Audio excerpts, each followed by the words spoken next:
Assalamualaikum warahmatullahi wabarakatuh. Yang terhormat Ibu Arni Nur Rahmawati Eskep Nurse Mkep sebagai penguji 1, Ibu Feti Kumaladewi SST Mkep sebagai penguji 2, Ibu Dr. Nurse Rahmayanova Eskep MSc sebagai penguji 3. Perkenalkan, nama saya Muhammad Sukma Fatur Rizky. Saya dari Prodi D3 Keperawatan Universitas Harapan Bangsa Purwokerto. Saya akan mempresentasikan karya tulis ilmiah saya dengan judul Asuhan Keperawatan Ketidakseimbangan Nutrisi Kurang dari Kebutuhan Tubuh pada Nyonya L dengan anemia di Puskesmas Karangasem, Kecamatan Petarukan, Kabupaten Pemalang.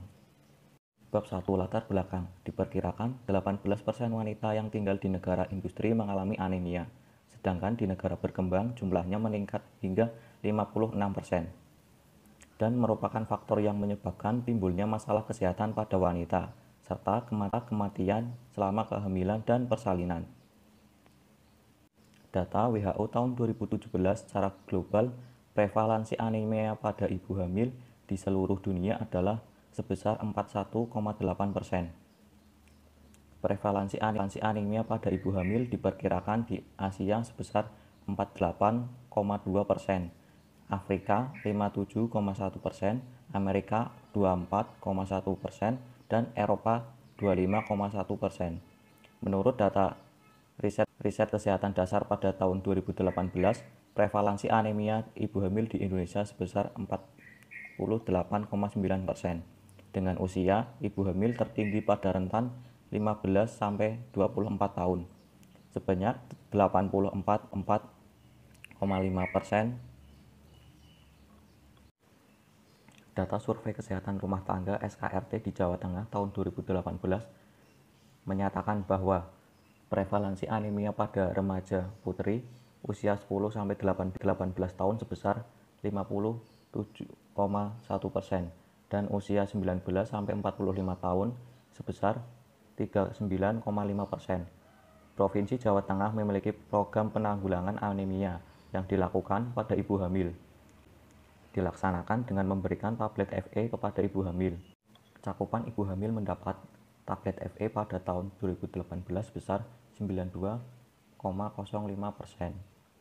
Angka tersebut menurun bila dibandingkan dengan cakupan tahun 2017 sebesar 92,64%. Menurut Dinas Kesehatan Kabupaten Pemalang, cakupan ibu hamil yang mendapatkan tablet FE di Kabupaten Pemalang tahun 2018 adalah 98,02%, meningkat dibandingkan tahun 2017 sebesar 97,72%. Rumusan masalah. Berdasarkan latar belakang di atas, penulis merumuskan masalah bagaimana gambaran asuhan keperawatan ketidakseimbangan nutrisi kurang dari kebutuhan tubuh pada Nyonya L dengan anemia di Puskesmas Karangasem, Kecamatan Petarukan, Kabupaten Pemalang. Tujuan: menggambarkan pengkajian analisa data, rumusan diagnosa, intervensi, implementasi, dan evaluasi, serta dokumentasi. Manfaatnya yaitu masyarakat, keluarga, pasien, iptek, dan penulis. Konsep asuhan keperawatan dalam pemenuhan kebutuhan nutrisi ibu hamil. Pengkajian identitas pasien, riwayat kesehatan, riwayat reproduksi. Fokus pengkajian yaitu pengkajian nutrisi, kemudian pemeriksaan fisik, pemeriksaan abdomen, dan pemeriksaan genitalia. Diagnosa keperawatan yang diambil yaitu ketidakseimbangan nutrisi kurang dari kebutuhan tubuh. Intervensi NOC yang diambil yaitu status nutrisi, indikatornya adanya peningkatan berat badan ideal sesuai dengan tinggi badan, tidak ada tanda-tanda malnutrisi, tidak terjadi penurunan berat badan. Teknik yang diambil yaitu kaji adanya alergi makanan, berikan informasi tentang kebutuhan nutrisi, tentukan kemampuan pasien untuk memenuhi kebutuhan gizi, monitor adanya penurunan berat badan, monitor turgor kulit, monitor mual muntah, monitor kadar HB, dan kolaborasi dengan tim medis lain dalam pemberian tablet FE, dan kolaborasi dengan keluarga pasien. Implementasi.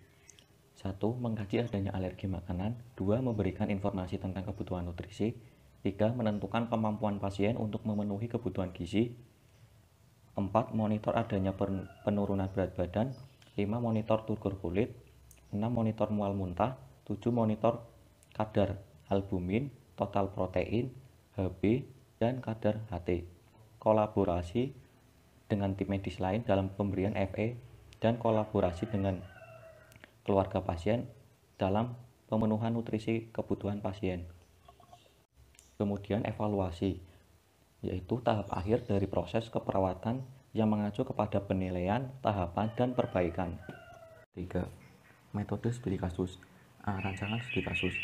Karya tulis ini menggunakan studi kasus deskriptif, yaitu menggambarkan asuhan keperawatan yang diberikan kepada pasien, mulai dari pengkajian, perumusan diagnosa, intervensi, implementasi, dan evaluasi. Yang dilaksanakan yaitu asuhan keperawatan ketidakseimbangan nutrisi kurang dari kebutuhan tubuh pada ibu hamil dengan anemia di Puskesmas Karangasem, Kecamatan Petarukan, Kabupaten Pemalang. Subjek studi kasus. Subjek pada kasus ini adalah Nyonya L dengan ketidakseimbangan nutrisi kurang dari kebutuhan tubuh dengan anemia di Puskesmas Karangasem. C. Fokus di kasus. Tempat dan waktu.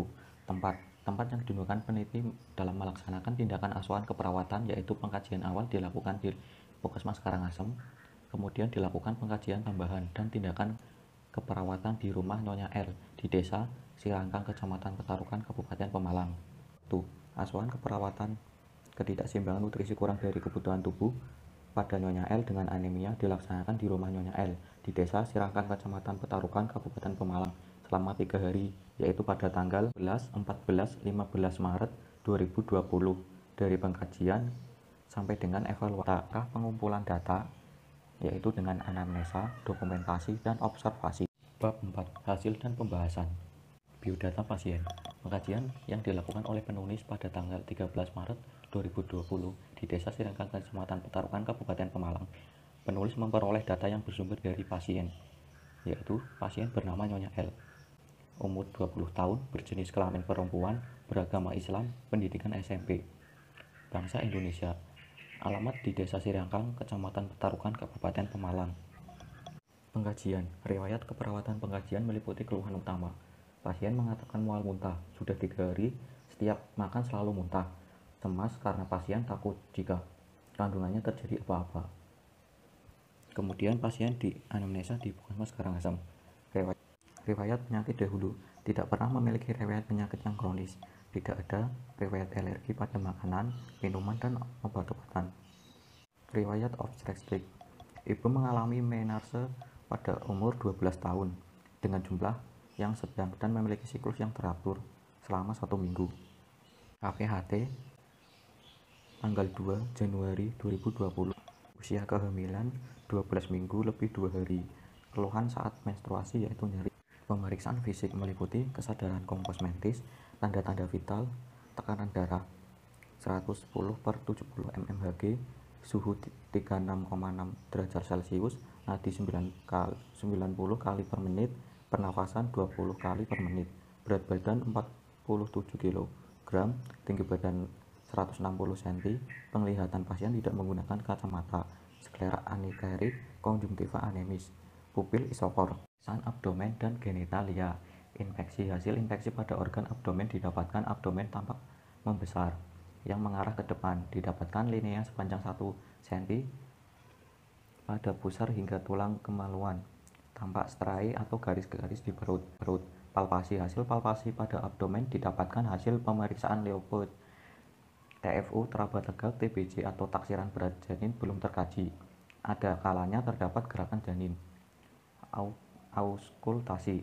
Hasil auskultasi pada abdomen didapatkan hasil terdengar detak jantung janin dengan DDC 145 kali per menit, didengar menggunakan Doppler. Pengkajian nutrisi. Antropometri.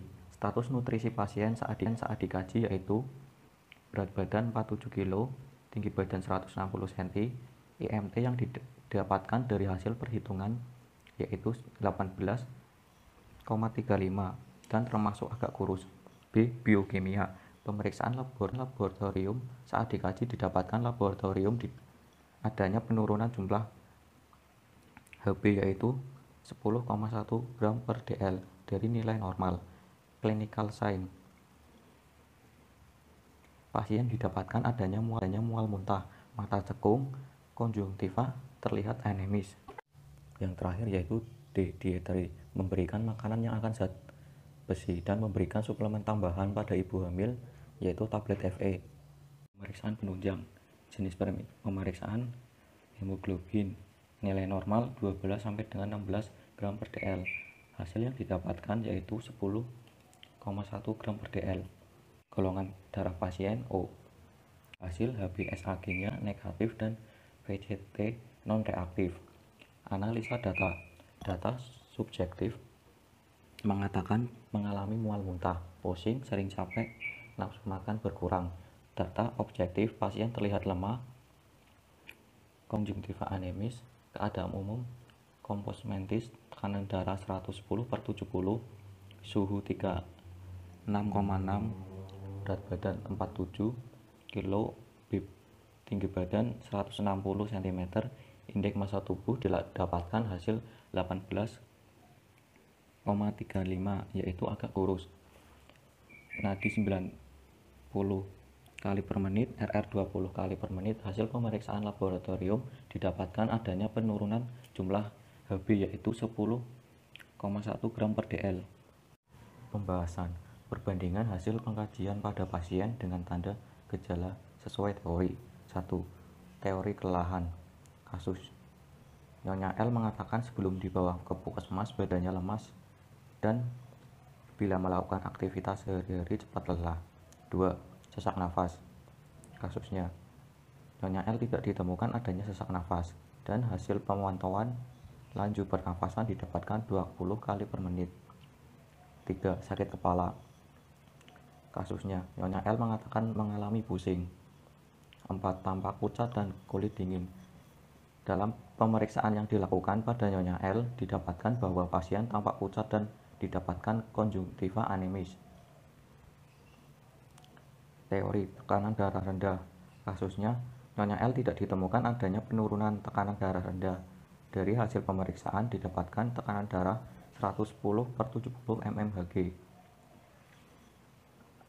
Dalam teori penurunan hemoglobin, kasusnya Nyonya L ditemukan adanya penurunan kadar Hb yaitu 10,5 gram per dl. Data-data yang didapatkan disimpulkan bahwa diagnosa keperawatan yang sesuai adalah ketidakseimbangan nutrisi kurang dari kebutuhan tubuh berhubungan dengan defisiensi zat besi. Intervensi.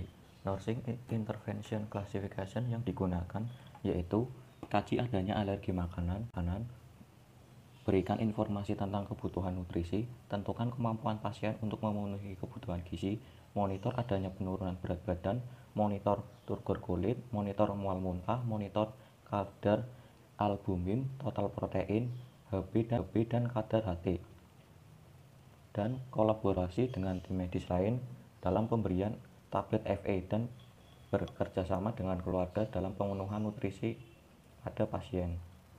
Implementasi. Tanggal 13 Maret 2020. 1. Memperkenalkan diri dan melakukan kontrak waktu untuk melakukan pengambilan data. 2. Memeriksa tanda-tanda vital pasien. 3. Memeriksa fisik seperti tinggi badan dan berat badan. 4. Mengidentifikasi adanya alergi obat dan alergi makanan. 5. Menganjurkan pasien untuk istirahat atau tidur. 6. Mengedukasi waktu dan dosis pemberian obat penambah darah. Tanggal 14 Maret 2020. 1. Memeriksa tanda-tanda vital. 2. Menanyakan kondisi saat ini. 3. Mengedukasi pasien dengan pendidikan kesehatan tentang nutrisi pada ibu hamil. 4. Memberikan makanan untuk memenuhi kebutuhan nutrisi. 5. Memonitor intake makanan dan cairan. 6. Berkolaborasi dengan keluarga pasien dalam pemenuhan kebutuhan nutrisi pasien. 15 Maret 2020. 1. Memeriksa tanda-tanda vital. 2. Mengkaji intake makanan. 3. Berkolaborasi dengan keluarga pasien dalam pemenuhan kebutuhan nutrisi pasien. 4. Berkolaborasi dengan bidan desa untuk tindakan lebih lanjut. Evaluasi. Hasil evaluasi pada tanggal 15 Maret 2020 didapatkan data objektif. Pasien mengatakan nafsu makan sudah sedikit membaik dan tidak mengalami muntah. Data objektif. Pasien nampak tenang, pasien menghabiskan setengah porsi makanan. Berdasarkan indikator yang sudah ditetapkan, didapatkan hasil asupan gizi berubah menjadi dari skor 3 menjadi skor 4, asupan makanan berubah dari skor 3 menjadi 4, berat badan atau tinggi badan berubah dari skor 3 menjadi 4. Planning, intervensi lanjutan. Tetap anjurkan keluarga pasien untuk memantau intake, yaitu jumlah cairan atau makanan yang masuk, dan kalori makanan. Dorong keluarga pasien untuk memberikan asupan pada Nyonya L. Hal ini dapat diasumsikan bahwa masalah sudah teratasi. Keluarga dan pasien dianggap siap untuk meningkatkan nutrisi sebagai intervensi yang sudah dilaksanakan. Perlu dipertahankan karena bertujuan untuk menjaga suatu pola asupan nutrisi yang cukup bagi ibu hamil. A. Kesimpulan. Pada saat pengkajian, penulis mendapatkan data identitas Nyonya L, riwayat kesehatan, seperti keluhan utama, riwayat penyakit sekarang, riwayat penyakit dahulu, dan riwayat penyakit keturunan keluarga. Penulis juga melakukan observasi dan pemeriksaan fisik Nyonya L secara lengkap, di mana pengkajian tersebut dilakukan oleh penulis dengan tujuan untuk mendapatkan data yang lebih lengkap. Langkah kedua, proses asuhan keperawatan. Nyonya L menemukan prioritas masalah diagnosa keperawatan, yaitu ketidakseimbangan nutrisi kurang dari kebutuhan tubuh. Langkah ketiga, penulis telah melakukan beberapa perencanaan keperawatan yang disesuaikan dengan masalah keperawatan Nyonya L dengan rencana keperawatan yang ditetapkan, dijadikan pedoman dalam melakukan implementasi keperawatan. Langkah keempat, penulis melakukan implementasi keperawatan sesuai dengan intervensi yang telah ditetapkan sebelumnya dengan menggunakan NIK yang sudah ditetapkan sebelumnya. Langkah kelima, penulis melakukan evaluasi setelah melakukan tindakan keperawatan yang sesuai dengan rencana tindakan keperawatan. Dilakukan evaluasi untuk mengetahui dan memantau perkembangan dan menilai seberapa tingkat keberhasilan dari tindakan keperawatan yang telah dilakukan pada Nyonya L. Hasil evaluasi yang dilakukan selama 3 hari, ketidakseimbangan nutrisi kurang dari kebutuhan tubuh berhubungan dengan anemia sudah teratasi pada hari ketiga. B. Saran 1. Bagi pasien dan keluarga. Pasien dengan anemia dalam kehamilan diharapkan pasien dapat menjaga asupan makanan yang dikonsumsi sehingga untuk komplikasi yang muncul pada pasien dengan anemia dalam kehamilan dapat diminimalisir. Bagi penulis, sangat diperlukan pemahaman dan penguasaan teori dan juga asuhan keperawatan dengan prioritas masalah keperawatan ketidakseimbangan nutrisi kurang dari kebutuhan tubuh berhubungan dengan anemia dalam kehamilan. Dalam hal ini, penulis menyadari akan adanya kekurangan pada saat menentukan intervensi dan mengimplementasikan teori sesuai dengan kasus pada Nyonya L. Diharapkan untuk studi kasus selanjutnya, penulis dapat melakukan asuhan keperawatan yang lebih tepat dan sesuai dengan teori yang didapat selama proses pembelajaran dari institusi. Saran bagi pendidikan. Berdasarkan adanya laporan ini, diharapkan pihak pendidikan lebih meningkatkan bimbingan di masa yang akan datang dengan lebih meningkatkan mutu dan skill atau keterampilan pendidikan sehingga dapat menciptakan mahasiswa yang berkualitas. Bagi institusi kesehatan, diharapkan pihak puskesmas lebih meningkatkan kualitas pelayanan dan sabar dalam menghadapi pasien, terutama pada pasien dengan anemia. Refleksi diri. Penulis menyadari bahwa dalam menyusun asuhan perawatan ini belum sempurna dan beberapa data tidak lengkap. Maka dari itu, penulis menyampaikan kekurangan penulis selama 3 hari kunjungan dan melakukan asuhan perawatan. Penulis menyampaikan beberapa refleksi diri, yaitu sebagai berikut. Penulis tidak bisa memantau secara langsung Nyonya L selama 24 jam karena keterbatasan waktu dalam melakukan asuhan keperawatan. Dalam satu kali kunjungan, penulis hanya melakukan asuhan keperawatan kurang lebih 2 jam saja. Penulis lebih banyak memonitor melalui pertanyaan seperti mengenai asupan makanan. Penulis tidak mengkaji lila pasien, tidak mengkaji kembali kadar albumin, total protein Hb, dan kadar HT setelah dilakukan implementasi. Demikian presentasi yang saya sampaikan. Bila ada kata-kata yang kurang berkenan, mohon dimaafkan. Wassalamualaikum warahmatullahi wabarakatuh.